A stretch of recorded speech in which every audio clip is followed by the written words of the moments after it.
ପିଲାମାନେ ତୁମମାନଙ୍କୁ ପୁଣି ଥରେ ତୁମର ପ୍ରିୟ ଚ୍ୟାନେଲ ମିଶନ ଏକ୍ଜାମ ଓଡ଼ିଆକୁ ସ୍ୱାଗତ। ତ ପିଲେ ଆମେ ସପ୍ତମ ଶ୍ରେଣୀ ନୂଆ ବହିର ଗଣିତ ପ୍ରକାଶର ପ୍ରଥମ ଚାପ୍ଟରର ପାର୍ଟ 1 ଆମେ ପଢ଼େଇ ଦେଇଛେ। ଆଜି ହେଉଛି ଆମର ସେକେଣ୍ଡ ପାର୍ଟ। ତ ଚାଲନ୍ତୁ ଆଉ ଡେରି ନକରି ଆଜି ଆମର ସେକେଣ୍ଡ ପାର୍ଟଟାକୁ ଆରମ୍ଭ କରିବା। ତ ପିଲେ ଦେଖିପାରୁଥିବ ଆଜିର ସେକେଣ୍ଡ ପାର୍ଟରେ ଆମେ ପଢ଼ିବା 1 ଲକ୍ଷ ଗୋଟିଏ ବଡ଼ ସଂଖ୍ୟା କି? ତ ରାମନାଥ ଝିଅ ନମିତା ଓ ପୁଅ ରମେଶକୁ ପଚାରିଲେ 1 ଲକ୍ଷ ସଂଖ୍ୟାଟି ଏକ ବଡ଼ ସଂଖ୍ୟା ନା ଛୋଟ ସଂଖ୍ୟା? ନମିତା କହିଲା, ମୁଁ ଭାବୁଛି 1 ଲକ୍ଷ ହେଉଛି ବଡ଼ ସଂଖ୍ୟା। ଆମ ଦେଶରେ 1 ଲକ୍ଷ କିସମର ଧାନ ଚାଷ ହେଉଥିଲା, ଯାହାକି ବହୁତ ଅଧିକ। 1 ଲକ୍ଷ ଦିନ ବଞ୍ଚିବା ଅର୍ଥ ପ୍ରାୟ 274 ବର୍ଷ ବଞ୍ଚିବା, ଯାହାକି ପ୍ରକୃତରେ ବହୁତ ଲମ୍ବା ସମୟ। ଯଦି 1 ଲକ୍ଷ ଲୋକ କାନ୍ଧକୁ କାନ୍ଧ ମିଳାଇ ଏକ ଧାଡ଼ିରେ ଠିଆ ହେବେ, ତେବେ ସେହି ଧାଡ଼ିର ଦୈର୍ଘ୍ୟ ପ୍ରାୟ 38 କିଲୋମିଟର ହେବ। ତ ପିଲାମାନେ ଯେଉଁମାନେ ପ୍ରଥମ ପାର୍ଟ ନ ଦେଖିଛ ଦେଖିବ, ନହେଲେ କିଛି ବୁଝିପାରିବନି ଆକ୍ଚୁଆଲି କ'ଣ ଏଇଟା ଦେଇଛି। ଏ ଲିଙ୍କ ଅଛି, ପଛକୁ ପଛ ଲିଙ୍କ ଅଛି। ରମେଶ କହିଲା କ'ଣ ନା, ମୁଁ ଭାବୁଛି 1 ଲକ୍ଷ ଏତେ ବଡ଼ ସଂଖ୍ୟା ନୁହେଁ। ତ ପ୍ରଥମେ ଝିଅ ଜଣକ କହିଲା, ଦେଖିପାରୁଥିବେ ହେଉଛି ଝିଅ, ଏ ହେଉଛି ରାମନାଥର ଝିଅ ନମିତା। ଇଏ କହୁଛି 1 ଲକ୍ଷ ଗୋଟେ ବଡ଼ ସଂଖ୍ୟା। ଆମେ ଫାର୍ଷ୍ଟ ଚାପ୍ଟରରେ ପଢ଼ିଥିଲେ ଯେ 1 ଲକ୍ଷ କିସମର ଧାନ ଭାରତବର୍ଷରେ ଅତୀତରେ ହେଉଥିଲା। ଯଦି ଦିନକୁ ଗୋଟେ ଗୋଟେ ଖାଇବା ତାହେଲେ କେତେ ଦିନ ଲାଗିବ? ସେ କହୁଥିଲେ କ'ଣ 274 ବର୍ଷ ସମୟ ଲାଗିବ, ଯଦି ଆମେ ପ୍ରତିଦିନ ଗୋଟେ ଗୋଟେ ନୂଆ କିସମର ଚାଉଳ ଆମେ ଖାଉଛେ। ଆଉ ଯଦି 1 ଲକ୍ଷ ଲୋକ କାନ୍ଧକୁ କାନ୍ଧ ମିଳାଇ ଠିଆ ହୁଅନ୍ତି, ତାହେଲେ ଲମ୍ବା କେତେ ହେବ? ଧାଡ଼ିର ଲମ୍ବା 38 କିଲୋମିଟର। ଏବେ ରମେଶର ଉତ୍ତର କ'ଣ? ଚାଲ ଦେଖିବା। ତୁମେ ଜାଣିଛ କି ଅହମ୍ମଦାବାଦର ଏକ କ୍ରିକେଟ ଷ୍ଟାଡିୟମରେ 1 ଲକ୍ଷରୁ ଅଧିକ ଲୋକ ବସିପାରନ୍ତି। 1 ଲକ୍ଷ ଲୋକ ଏତେ ଛୋଟ ଜାଗାରେ?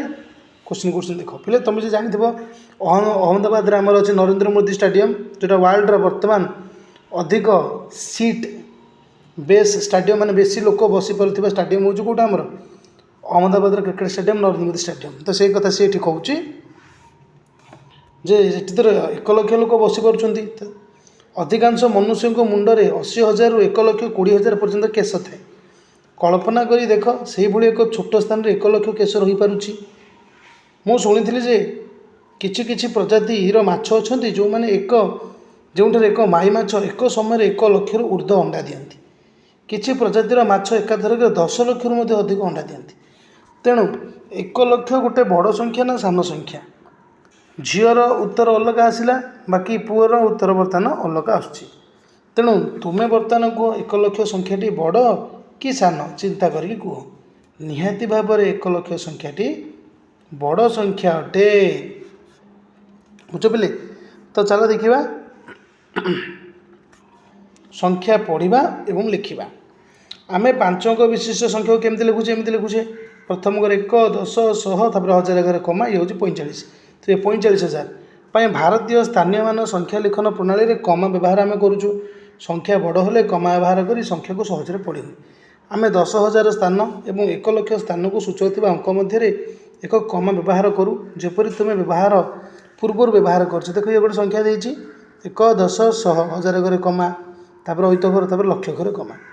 ବୁଝିପାରୁଛ ପିଲେ? ଆକୁ ଆମେ 1 ଲକ୍ଷ ବୋଲି ପଢ଼ିବା। 1 ଲକ୍ଷରେ 1ରେ କେତେଟା ଶୂନ? ନା 5ଟି ଶୂନ। ସେଇଭଳି ଏଇଟା ଆମେ ପଢ଼ିବା। ଦେଖ ନା 12,78,830 ଦେଇଛି ଏଇଠି, 12,78,830। এই ପ୍ରଥମଟା ଦେଖ, ଏଇଟା ହେଉଛି ଲକ୍ଷ ଘର ଆମେ ପଢ଼ିବା, ଆକୁ 1000 ଘରେ ପଢ଼ିବା, ବାକି ହେଉଛି 830। ସେଇଭଳି ଏଇଠି 15,75,000 ଏ ସଂଖ୍ୟାଟି ଅଟେ। ସେଇଭଳି ତଳେ କିଛି ସଂଖ୍ୟା ଦେଇଛି, ତାକୁ ଆମେ ଆସି ଲେଖିବା, ଅକ୍ଷରରେ ଲେଖିବା। ଏଇଟା ବି ଲେଖିପାରିବ 3,06,000, ଇଏ 5,04,085, 27,30,000, 70,53,138 ବା 138। ଆଗକୁ ଯିବା। ଏଠି ଦେଇଛି ନିମ୍ନରେ କେତେକ ସଂଖ୍ୟାକୁ ଅକ୍ଷରରେ ଲେଖା ହେଇଛି, ଆକୁ ଆମେ ଭାରତୀୟ ସ୍ଥାନୀୟମାନ ଲିଖନ ପ୍ରଣାଳୀରେ ଅଙ୍କରେ ଆସି ଲେଖିବା। 1,23,456 ଦେଇଛି, 1,23,456। ତାପରେ 4,07,704, 4,07,000, ତାପରେ 404 404 50 ଲକ୍ଷ 5050 50 ଲକ୍ଷ 5000 ତାପରେ 50 50 ଲକ୍ଷ 5050 10 ଲକ୍ଷ 235 10 ଲକ୍ଷ ହଜାର ଘରେ କିଛି ନାହିଁ 235 ଏ ପ୍ରକାର ଆମେ ଆକୁ ଲେଖିପାରିବା। ଆଗକୁ ଯିବା ପିଲେ କ'ଣ ଦେଇଛି ଏକ ଦଶକର ରାଜ୍ୟ। ଏବେ ପଢ଼ିବା ଏକ ଦଶକର ରାଜ୍ୟ। ଦଶକର ରାଜ୍ୟରେ ସ୍ୱତନ୍ତ୍ର ବଟନ୍ ଥିବା ସ୍ୱତନ୍ତ୍ର କାଲକୁଲେଟର ଅଛି। ଦେଖିପାରୁଛ ଏ ଗୋଟେ କାଲକୁଲେଟର। এই କାଲକୁଲେଟର ନାଁ ହେଉଛି ଚିନ୍ତାଶୀଳ ହଜାର କାଲକୁଲେଟର। ସେ କହୁଛି ଚିନ୍ତାଶୀଳ ହଜାର କାଲକୁଲେଟରରେ କେବଳ +1000 ବଟନ୍ ଅଛି। ଏହାକୁ କେତେ ଥର ଦବାଇଲେ ନିମ୍ନରେ ଦିଆଯାଇଥିବା ସଂଖ୍ୟା ଦେଖାଇବ। ଇଏ ହେଉଛି ହଜାରିକିଆ ବଟନ୍। ତୁମେ ଦେଖିପାରୁଥିବ 1000 ଯଦି ଗୋଟେ ଥର ମୁଁ ଏଟାକୁ ଚିପୁଛି ତାହେଲେ 1000 ହେବ ମିଶାଣ। ଆଉ ଘରେ ଚିପିଲେ ଆଉ 1000 ଆଉ 1000 ମିଶିଲେ କେତେ ହେବ ନା 2000 ଲେଖା ହେବ 2000। ଆଉ ଘରେ ଚିପିଲେ ଆଉ 1000 3000 ହେବ। ପୁଣି ଚିପିଲେ 4000। ଯେତେ ଥରକୁ ଆମେ ଚିପିବା ସେ ସେତେ ଅଧିକ 1000 ହେଇଯିବ। ତେଣୁ ପ୍ରଥମେ ଦେଇଛି 3000 କେତେ ଥର ଏଇ ବଟନ୍କୁ ଚିପିଲେ ହେବ ନା 3 ଥର। ସେ ପ୍ରକାର 10000 କେତେ ଥର ଏଇ ବଟନ୍କୁ ଚିପିଲେ ହେବ ନା 10 ଥର ଚିପିଲେ 10000 ହେବ। 53000 53 ଥର ଚିପିଲେ 53000 ହେବ। 90000 90 ଥର ଚିପିଲେ 90000 ହେବ। 1 ଲକ୍ଷ ନା 100 ଥର ଚିପିଲେ 1 ଲକ୍ଷ ହେବ। ବୁଝିପାରୁଛ ପିଲେ କାରଣ 1 ଲକ୍ଷ ହେଉଛି 100,000। କେତେ ଥର 153 ଥର ଯଦି ଆମକୁ ଚିପିବା କେତେ ହେବ ନା 153,000 ବା 1,53,000 ଏଇଟା ହେବ। ତାପରେ ପିଲେ ଜି ନମ୍ବର କ୍ୱେଶ୍ଚିନ୍ ଦେଇଛି 1 ଲକ୍ଷ ହେବାକୁ କେତେ ହଜାର ଆବଶ୍ୟକ? 1 ଲକ୍ଷ ହେବାକୁ 100,000 ଆବଶ୍ୟକ। କେତେ? 100,000 ଆବଶ୍ୟକ। ଏବେ କ୍ରାନ୍ତିକାରୀ ଦଶକ ଦେଇଛି। ଦେଖିପାରୁଥିବ ଇଏ ଗୋଟେ କାଲକୁଲେଟର। ଏଥିରେ +10 ଦେଇଛି। ସେଥିରେ +1000 ଦେଇଥିଲା, ଏଇଟା ଦେଇଛି +10। କ୍ରାନ୍ତିକାରୀ ଦଶକ କାଲକୁଲେଟରରେ କେବଳ +10 ବଟନ୍ଟି ଅଛି। ଦେଖିପାରୁଥିବ ଏହାକୁ କେତେ ଥର ଦବାଇଲେ ନିମ୍ନରେ ଦିଆଯାଇଥିବା ସଂଖ୍ୟା ଦର୍ଶାଯିବ। ଦେଖ ଦେଇଛି 500 କେତେ 500। ପିଲେ ଏଠି କ୍ୱେଶ୍ଚିନ୍ଟା ଭୁଲ। ଏଇଟା 5 ଥର ଦେଇଦେଇଛି, ଏଇଟା ଭୁଲ ଦେଇଦେଇଛି। ଏଇଟା 5 ଥର ନୁହଁ, ଏଇଟା ହେବ କେତେ 50 ଥର। କାରଣ ଏଇଟା +10 ଦେଇଛି ନା 50 ଦଶା 500। ତେଣୁ 50 ଥର ଏଇଟା ଫାଷ୍ଟଟା। 780 ଯଦି ପିଲେ ତୁମେ ଜାଣିପାରୁନ ଏଇଟା ଭାରି ସୁବିଧା କଥାଟେ ମୁଁ କହୁଛି। 780 କେତେ ଥର ଆମେ ଏଟାକୁ ଚିପିଲେ 780 ହେବ? ତା ତଳେ ଏ ଯେଉଁ 10 ଦେଇଛି 10ର ହର ଦେବ। ଗୋଟେ ଗୋଟେ ଶୂନ କଟିଗଲା 78 ଥର। ସେମିତି ଦେଇଛି 1000 କେତେ ଥର ଚିପିଲେ 1000 ହେବ ନା 1000 ତା ତଳେ ଏଇଟାରେ ଆମେ 10ର ହର ଦେବା। ଗୋଟେ ଶୂନ କଟିଗଲା କେତେ ବାହାରିଲା ନା 100 ଥର। ସେକେଣ୍ଡଟା 100 ଥର। ସେମିତି ଦେଇଛି 3700 3700 ତଳେ 10ର ହର ଦେବା। ଗୋଟେ ଶୂନ କଟିଲା 370 ଥର। କେତେ ଥର? 370 ଥର। ତେଣୁ ତୁମେ ମନେ ରଖିବ ଯଦି 10ରେ ଦେଇଛି ତାହେଲେ ଆମେ ଏଥିରୁ ଗୋଟେ ଶୂନ କାଟିଦେବା। ଗୋଟେ ଶୂନ କାଟିଲେ 78 ଥର। ଗୋଟେ ଶୂନ କାଟିଲେ 100 ଦଶା 1000 78 ଦଶା 780। ସେମିତି 370 ଦଶା 3700। 10ରେ ଦେଇଛି ଆମେ ଗୋଟେ ଶୂନ କାଟିଦେଲେ ହେଇପାରିବ, ନହେଲେ ତଳେ 10ରେ ହରିବା। ଏ ପ୍ରକାର ଆମେ କରିପାରିବା। ଆଗକୁ ଯିବା। ସେ ପ୍ରକାର ଦେଇଛି 10,000 କେତେ ଥର ହେବ? ଗୋଟେ ଶୂନ କାଟିଦେବା କେତେ ହେବ 1000 1000 ଦଶା 10,000। ତେଣୁ 1000 ଥର ଯଦି ଆମେ ଚିପିବା ସେଇ +10 ବଟନ୍ଟାକୁ ତାହେଲେ ସେ 10,000 ହେବ। ପିଲେ ତୁମେ ଏବେ ଦେଖିଥିବ ଗାଁ ମାନଙ୍କରେ ଏବେ ବି ଗୋଟେ କାଲକୁଲେଟର ଆସିଛି। ଏ ପ୍ରକାର କାଲକୁଲେଟର ଆସିଛି। ମୁଁ ଦେଖିଛି ଆମ ପୁଅ ବି ଇଏ କରୁଛି। ଏଠି ଗୋଟେ ସୁଇଚ୍ଟେ ଅଛି। ଏଇଟା ହେଉଛି +1 ବାଲା ସୁଇଚ୍। ଯେତେ ଚିପିବ ସେଇଠି 1 2 3 ବଢ଼ିକି ଯିବ। 1 ତାପରେ ଚିପିଲେ 2 ହେବ, ତାପରେ ଚିପିଲେ 3 ହେବ। ଯେତେଥର ଚିପିବ ସେତେ ବଢ଼ିବ। ତେଣୁ ଇଏ ଯେଉଁ ଦେଇଛି ଏଇଟା +10ର କାଲକୁଲେଟର ଦେଇଛି, +100ର କାଲକୁଲେଟର ଦେଇଛି, +1000 କାଲକୁଲେଟର ଦେଇଛି। ବଢ଼ିଆ ଜିନିଷଟି ଦେଇଛି। 1 ଲକ୍ଷ କେତେ ଥର ହେବ? ଆମେ 1 ଲକ୍ଷ ଆସି ଲେଖିଦେବା 1 10 100 1000 ଅୟୁତ ଲକ୍ଷ। କେତେଟା ଶୂନ? 5ଟା ଶୂନ। ଆମେ 10 ଗୋଟେ ଥର କରି 10 ଚିପି ଯିବା। ଗୋଟେ ଶୂନ କଟିଗଲା କେତେ ରହିଲା ନା 10,000। 10,000 ଥର ଯଦି ଆମେ ତାକୁ ଚିପିବା ତାହେଲେ ସେ 1 ଲକ୍ଷ ହେବ। ସେ ପ୍ରକାର ଦେଇଛି 453 ଥର ଯଦି ଆମେ ଚିପିବା କେତେ ହେବ? 453 ଥର। ଗୋଟେ ଥର କରି 10 453 ଗୁଣି ଦିଅନ୍ତୁ। 453 453 ଶୂନ ମିଶାଇଦେବେ ଲେଖିଦେବେ 453 ବୋଲେ 4530 ସଂଖ୍ୟାଟି ହେବ। 453 ଥର ଯଦି ଆମେ ତାକୁ 10 କରିକି ସୁଇଚ୍ ଇଏ କରିବା। ଏବେ ଦେଖିବା ଉପଯୋଗୀ ଶତକ। ଉପଯୋଗୀ ଶତକ କାଲକୁଲେଟରରେ କେବଳ +100 ବଟନଟି ଅଛି। ଦେଖିପାରୁଥିବ ଇଏ ହେଉଛି ଉପଯୋଗୀ କାଲକୁଲେଟର, +100 ଅଛି। ଏହାକୁ କେତେ ଥର ଦବାଇଲେ ନିମ୍ନରେ ଦିଆଯାଇଥିବା ସଂଖ୍ୟା ଆମେ ଦର୍ଶାଇବୁ। ଦେଖ 400, 4 ଥର 100 100 100 100 4 ଥର ଚିପିଲେ କ'ଣ ହେବ? 400 ହେବ। ବୁଝିହେଉଛି? ଯଦି ସେମିତି ନ ଜାଣିପାରୁଛୁ ତାହେଲେ ଏମିତି ଲେଖିଦେବ 400 ହେବ। କେତେ? 100 କିଆ ବଟନ କେତେ ଥର ଦବାଇଲେ? ତଳେ 2ଟା ଶୂନକୁ ଉପର 2ଟା ଶୂନ କଟିଗଲା, ଉତ୍ତର ବାହାରିଲା 4/1 4, ତେଣୁ 4 ଥର। ସେଇଭଳିଆ ଏଠି ଦେଇଛି କେତେ? 10,000 ଦେଇଛି, ତେଣୁ 10,000 ତା ତଳେ ଆମେ କେତେ ଲେଖିଦେବା? 100। ଉପର 2ଟା ଶୂନ ତଳେ 2ଟା ଶୂନ କଟିଗଲା, ଉତ୍ତର ବାହାରିଲା 100। ତାହେଲେ 100 ଥର ଯଦି ଆମେ 100 କିଆ ବଟନକୁ ଟିପିବା ତାହେଲେ ଆମର 10,000 ହେବ। ସେମିତି ତାପରେ ଦେଇଛି 90,000 ଦେଇଛି ଏଇଠି ଦେଖିପାରୁଥିବ, ତଳେ 100, 2ଟା ଶୂନ କଟିଲା 900 ଥର। ଅର୍ଥାତ୍ ତଳେ ଆମେ 100ରେ ଭାଗ କରିବା, କିମ୍ବା ତୁମେ ଏଥିରୁ 2ଟା ଶୂନ କାଟିଦେବ। ଏଠି 2ଟା ଶୂନ କାଟିଦେଲେ କେତେ ହେଲା? 1000 ଥର। ଏଠି 2ଟା ଶୂନ କାଟିଦେଲେ 37 ଥର। ଏଠି 2ଟା ଶୂନ କାଟିଦେଲେ 970 ଥର। ବୁଝିହେଉଛି? ଇଏ ଯେଉଁ 53,000 ଦେଇଛି, 53,000 କେତେ ଥର ହେବ ଭାବିଲ? ଏଇଟା ଆମେ କ'ଣ କରିବା? 53,000 କେତେ ଥର କଲେ 53,000 ହେବ?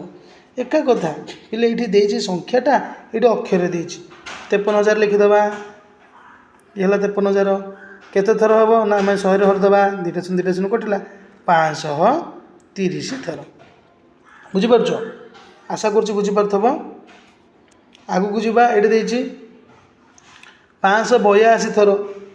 ଯଦି ସେ 100 ବଟନଟାକୁ ଚିପୁଛି ତାହେଲେ କେତେ ହେବ ନା 582 ଗୋଟେ ଥରକରେ 100ରେ ଗୁଣିଦେବା, 582 କେ 582, 2ଟା ଶୂନକୁ 2ଟା ଶୂନ, ଅର୍ଥାତ୍ 5,58,200 ହେବ ସଂଖ୍ୟାଟି। ବୁଝିପାରୁଛ ପିଲେ? ଓକେ, ଆଗକୁ ଯିବା। 10,000 ହେବାକୁ କେତେ ଶହ ଦରକାର? 10,000 ହେବାକୁ କେତେ ଶହ? ଯଦି ଜାଣିପାରୁଛ ଭଲ କଥା, ନହେଲେ ଏମିତି ଲେଖିଦେବ 10,000 ହେବାକୁ କେତେ ଶହ ଦରକାର।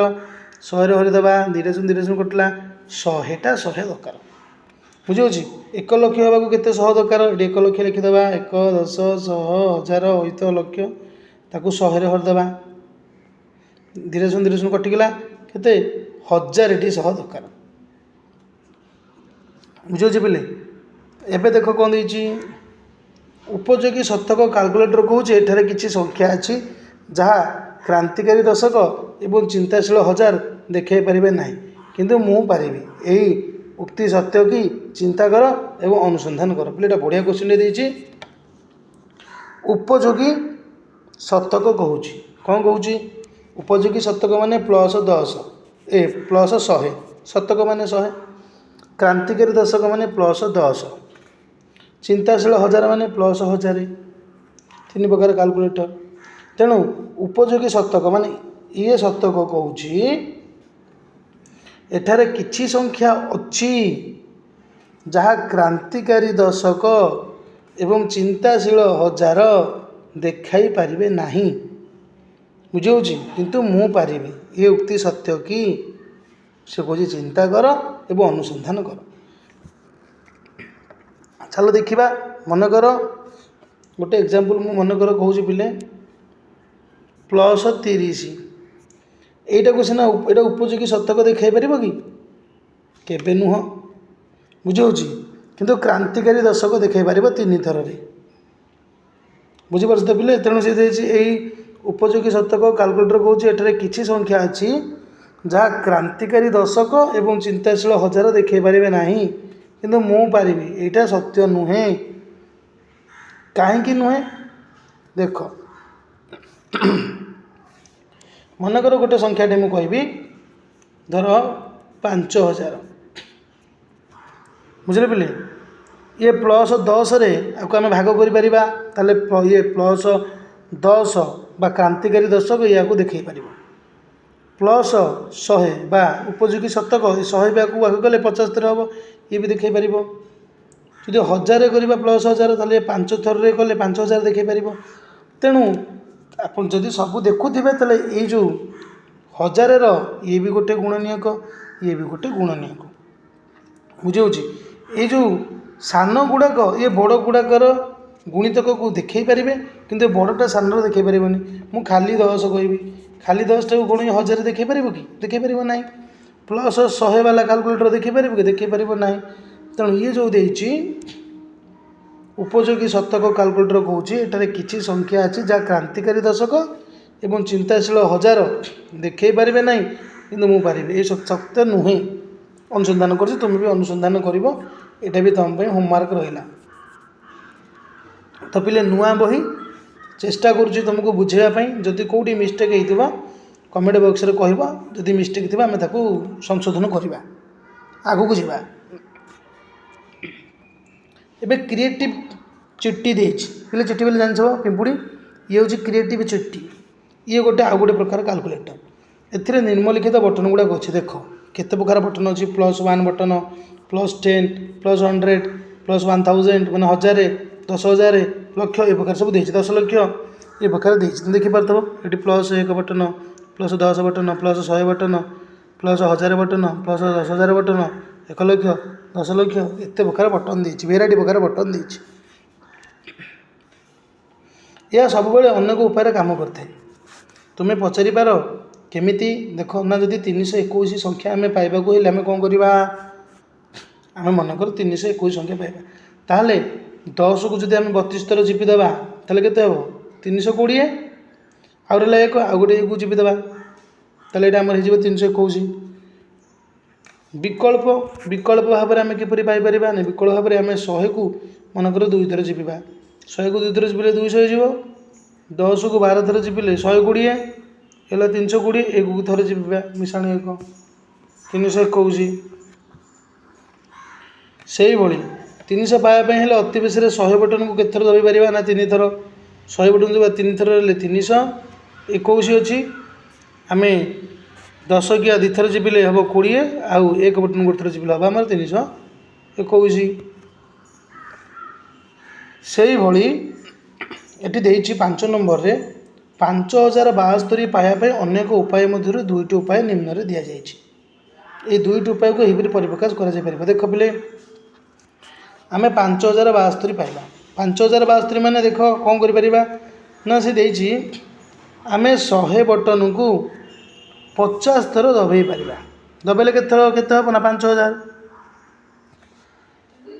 10 बटन को 7 थर दबे पार ताले केते हम 70 10 70 एक बटन को बुझीपार 2 थर दबेगा ताले हम 2 ताले कौन है ये 5000 ये 70 ये 2 5072 जोटा सी ये केमिति परिप्रकाश कराई 100 बटन को 50 थर 10 बटन को 7 थर एक बटन को 2 थर आपको आउ केमिति लिखिपर ना 5000 को आम लिखिपर 1000 बटन को मुझे 3 थर दबेली 1000 बटन को जब 3 थर दबेली ताले केते 3000 100 बटन को जदि मु 20 थर दबेली ताले केते 2000 बुझे ना बुझीपार पे आउ गोटे देसी एक बटन को 72 थर से दबेला एक बटन को 72 थर ताले 72 टोटाल है 5072 तेणु यही प्रकार जमी चित्र देखिपार ये साइड रे जो बटन देती 5072 लिखाई देखिए 5072 लिखाई ये देख 1000 को 3 थर दबेला 3000 है बुझे ये जो 100 बटन को सी कौन कला ये 50 थर दबेले भी ये भी हो पार ये 2 प्रकार देती এইটা গোটে এইটা গোটে দেখিপারছ তো না দেখিপারন এটা দিয়েছি 100 को 50 थर कला ये है 5000 10 बटन को 7 थर दबेला ये है 70 +1 बटन होला 2 थर ये है 5072 से प्रकार आउ केमती करि ना 1000 को 3 थर से टिपिला ये है 3000 100 को 20 थर होला ये है 2000 ये है 5000 आउ एककिया बटन को 72 थर टिपिला ये 72 ये 5072 तेणु ये 2 प्रकार मेथड देती तुम मैंने जमी कर विभिन्न प्रकार मेथड भी अच्छी कर जड़े पिला कह କ'ଣ କରିବ ସେ କହିବ ମୁଁ 1000 ବଟନକୁ ଏଠି ଦେଇଛି 5072, ଜଣେ କହିବ ମୁଁ 1000 ବଟନକୁ 5 ଥର ଦବେଇବି। ତାହେଲେ ଏଇଠି ଆମେ ଲେଖିବା 1000 3 ଜାଗାରେ ଲେଖିବା 5, ଏଇଠି ଲେଖିବା 5, ତାହେଲେ 5000 ହେଇଗଲା। କେତେ ହେଇଗଲା 5000 ଆଉ ରହିଲା 72। ସେ କହିବ ମୁଁ 10 ବଟନକୁ 7 ଥର ଦବେଇବି, 7 ଏଠି 7 ଥର ଦବେଇବ, ତାହେଲେ ହେଇଗଲା 70। 1 ବଟନକୁ 2 ଥର ଦବେଇବ, ତାହେଲେ ହେଲା କେତେ 5072। ଏ ପ୍ରକାର ହେଇପାରିବ, 3 ପ୍ରକାର ଆମେ କରିପାରିବା, ଯେମିତି କରିପାରିବ ଆଉ। ସେଇଠି ଦେଇଛି 5072 ପାଇବା ପାଇଁ ଏକ ଭିନ୍ନ ଉପାୟ ଖୋଜ ଏବଂ ଏହା ପାଇଁ ଏକ ପରିପ୍ରକାଶଟି ଲେଖ। ଯେଉଁଟା ମୁଁ ଏବେ କହିଲି, ମୁଁ 1000 ବଟନକୁ 5 ଥର ଦବେଇବି, 5000 ମିଶାଣ, ବୁଝିଲେ ପିଲେ। 10 ବଟନକୁ 7 ଥର ଦବେଇବି, 7 10 70। 1 ବଟନକୁ 2 ଥର ଦବେଇବି, ତାହେଲେ ମୋର କେତେ ହେବ 5072। এই ପରିପ୍ରକାଶଟିକୁ ଆମେ ଲେଖିପାରିବା। ଆଶା କରୁଛି ବୁଝିପାରୁଥିବ। ତାପରେ ଦେଇଛି ନିଜେ କରି ଦେଖ। ତଳେ ଦିଆଯାଇଥିବା ପ୍ରତ୍ୟେକ ସଂଖ୍ୟା ପାଇଁ ବଟନ ଦବାଇବା ମାଧ୍ୟମରେ ସଂଖ୍ୟା ପରିପ୍ରକାଶ କରିବା ପାଇଁ ଅତି କମରେ 2ଟି ଭିନ୍ନ ଭିନ୍ନ ଉପାୟ ଲେଖ ଆଉ କ୍ରିଏଟିଭ ଚିଠି ପରି ଚିନ୍ତା କର ଆଉ ସୃଜନଶୀଳ ହୁଅ। ବଢ଼ିଆ କଥା ଦେଇଛି। 2ଟା ଉପାୟରେ ଆମେ ଲେଖିବା। ଏଇଟା ଦେଇଛି 8300। ଆମେ କେମିତି ଲେଖିପାରିବା 8300କୁ? ପୁରା ସହଜିଆ କଥା ଦେଇଛି। ଜଣେ ଲେଖିବ 80 ଥରକୁ, ଯଦି 1000 ବଟନକୁ ସେ 80 ଥର କଲା, ତାହେଲେ କେତେ ହେବ 8000 ମିଶାଣ 100 ବଟନକୁ 3 ଥର କଲା, 100 80 ଗୁଣନ 1000 8000 ମିଶାଣ 100 ବଟନକୁ 3 ଥର କଲା, ତାହେଲେ 300, ଇଏ ହେଇଗଲା 8300। ଇଏ ଗୋଟେ ହେଇପାରିବ। ଆଉ କେମିତି କରିପାରିବା? ଆଉ ଏମିତି ବି କରିପାରିବ ତୁମେ। ଧର 100 ବଟନକୁ 10 ବଟନକୁ ଜଣେ କେତେ କଲା 800 ଥର କଲା, ତାହେଲେ ଇଏ ହେବ 8000। ବୁଝିପାରୁଛ? ଆଉ ରହିଲା କେତେ 300। ଏଇଟା କରିପାରିବ, ନହେଲେ ଏମିତି ବି କରିପାରିବ। ଏଇଟା 100 କରିକି ଏଇଟାକୁ ଆମେ 10 କରିପାରିବା, ଏମିତି କରିପାରିବା।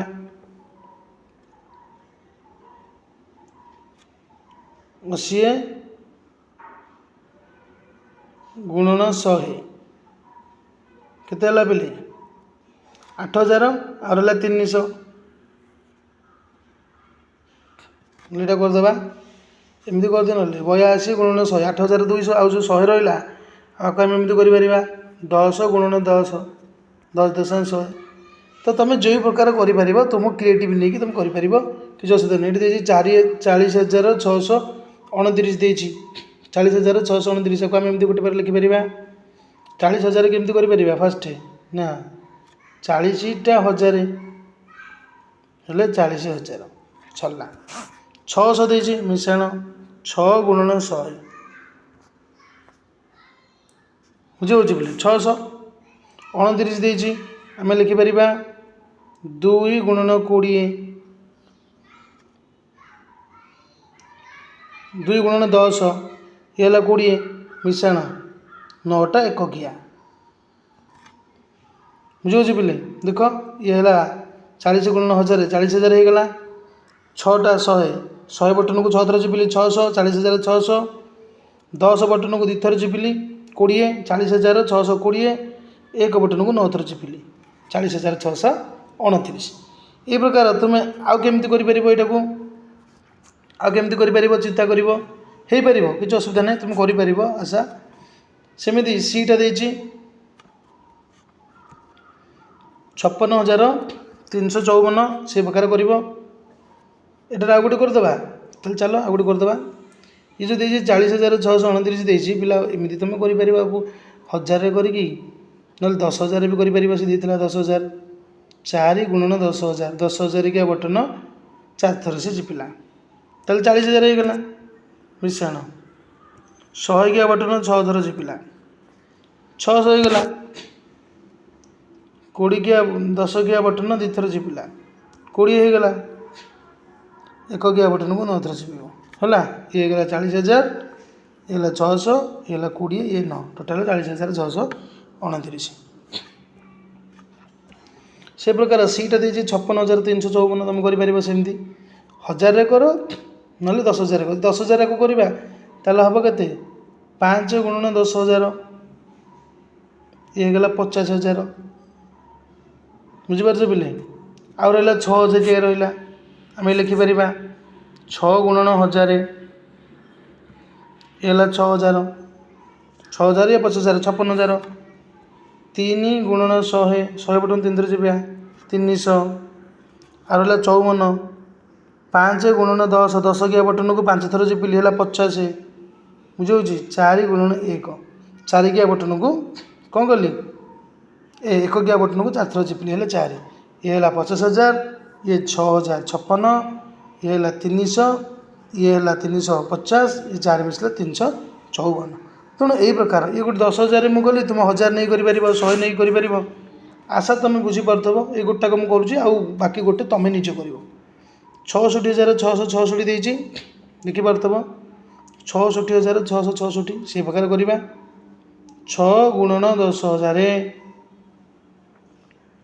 बोले के 60,000 होगा आउ रहा 6,000 कण 66,000 देता मिश्रण 6 गुणन 1,000 1,000 बटन 6 थर चिपिली ये गला 6,000 ये गला 60,000 66,000 आउ रहा 666 6 गुणन 100 100 किया बटन को 6 थर चिपिली है के 600 6 गुणन 10 किया बटन ये 60 मिश्रण 6 गुणन 1 1 किया बटन को 6 थर ये गला 6,666 बुझीपार पिले आशा कर बुझीपार आपको केमती लिखिपर